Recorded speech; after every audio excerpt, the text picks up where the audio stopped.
He was a two-sport athlete with a one-track mind. He had a purpose in life. I knew I wanted to make a lot of money. I wanted to be rich. You've all seen the glory. Neon Deion saluting as he goes. But don't nobody know the story. Deion Sanders was a man determined to escape the poverty of his past. Somebody convinced him, hey, Deion, you can make a lot of money if you sell yourself, and that's exactly what he did. He transformed himself into a larger-than-life figure called Primetime. Look at me.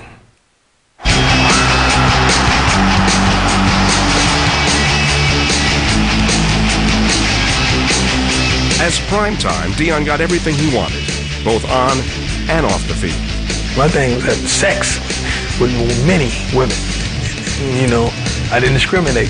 He would call and say, hey man, what you doing? I said, nothing. He said, but I'm taking a bath. Y'all say hi, you know, and I need a permission slip from Deion to tell y'all some of the things. But Deion's fame came with a price.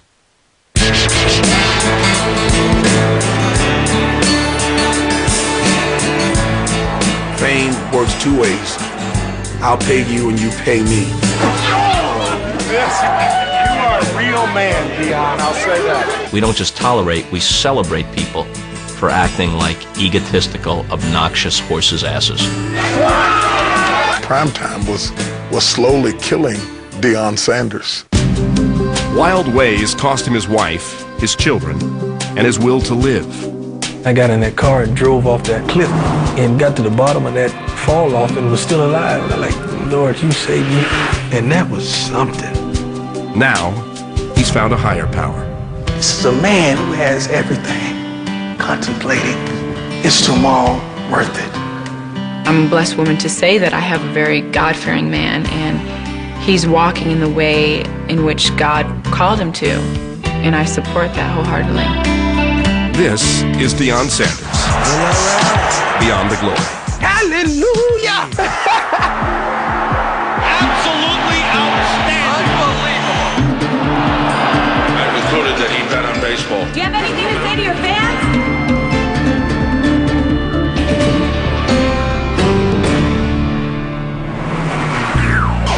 To millions of fans, Deion is a swaggering Superman who's thrived in the spotlight. He's captivated fans with dazzling catches, clutch hits, and open field dashes. Could be intercepted and in by Deion Sanders. Sanders hits one hard to right field, way back into the right field seats. And he's done it all in brash, high-stepping style. But along the road to fame and fortune, Deion's dreams turned into nightmares. The night we won the Super Bowl in San Francisco, I was the first one out of the locker room, the first one home, the first one to bed. And I said, it ain't what I thought it was. Yeah, I'm not even happy. Despite 2 Super Bowl trophies and millions in the bank, Deion was on the brink of suicide. You got women everywhere, you still ain't happy. You got clothes galore, you still ain't happy. You got everything you wanted, but you're still not happy. In the spring of '97, on a dark Ohio road, Deion was driving on a suicide mission, wondering what people would say about him when he was gone. I got on my knees and said, Lord, if you take me, please take me right now. I can't go no farther. Lord, just take me. Deion Sanders grew up living with his mother and sister in a public housing project in Fort Myers, Florida. A neighborhood so riddled with crime, it came with its own jail. The police decided to put a police substation right inside the project so they could take him to jail right there in the project. And they put barbed wire all around. It's sort of like a prison. Deion saw the pain and misery of the projects from close range. His father, Daddy Buck, who left the family when Deion was a child, was frequently unemployed and addicted to drugs. My biological father, Daddy Buck, he used drugs. I've seen him with needles, people in this room shooting up, and those are the reasons why I've never chosen to drink or smoke in the entirety of my life. Many nights, you know, we lay up in the bed and we talk, you know, and I explain to him, you know, that, your dad is gone, but I'm here for you. A lot of times we cried, but we made it. The Huxtable's unreal.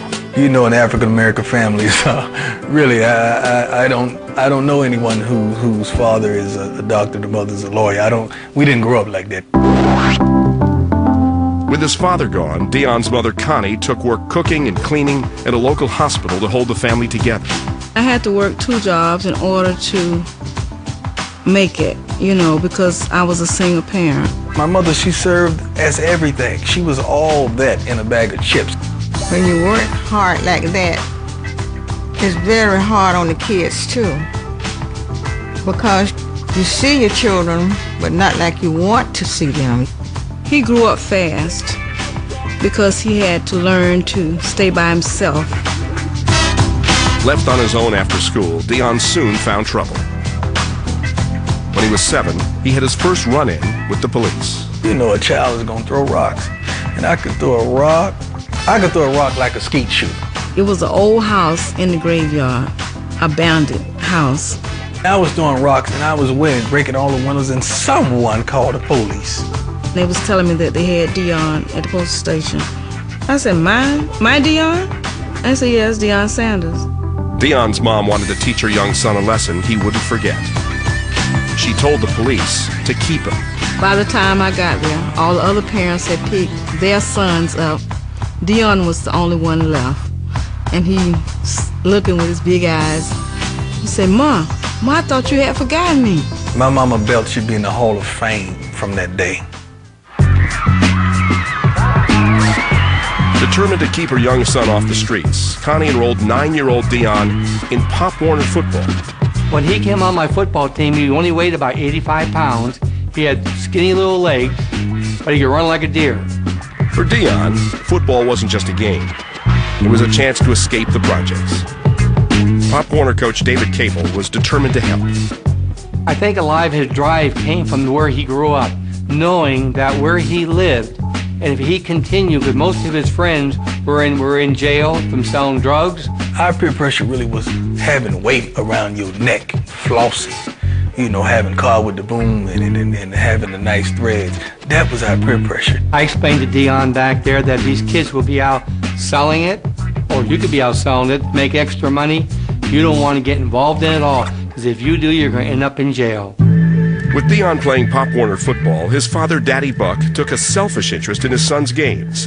Deion was only 10. The Daddy Buck would come and bet on the game, especially when we played against our rivals.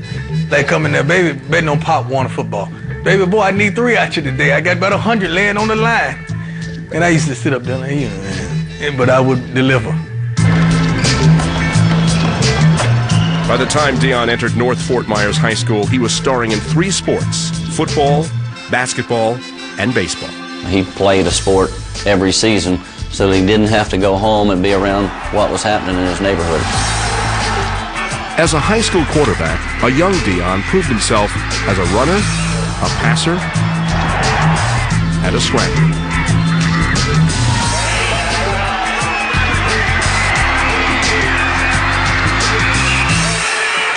On defense, as a safety, he made a career of getting between the receiver and the ball. Deion's reputation grew along with his dreams. After games, he would drive his mom past large houses on the rich side of town. He told her of his plans to use sports to build them both a better life. My mother always took me outside my neighborhood so I could really see life. So I could say, Mom, we're going to have a house bigger than that one day. He said, Mom, one of these days, I'm going to build you a house just like it. I said, yeah, right. Deion soon had an opportunity to make his dreams come true. In 1985, as he graduated from high school, the Kansas City Royals offered him the quick road to riches: $75,000 to play minor league baseball. Deion was planning to go to college, but for a poor kid from the projects, it was a tempting offer.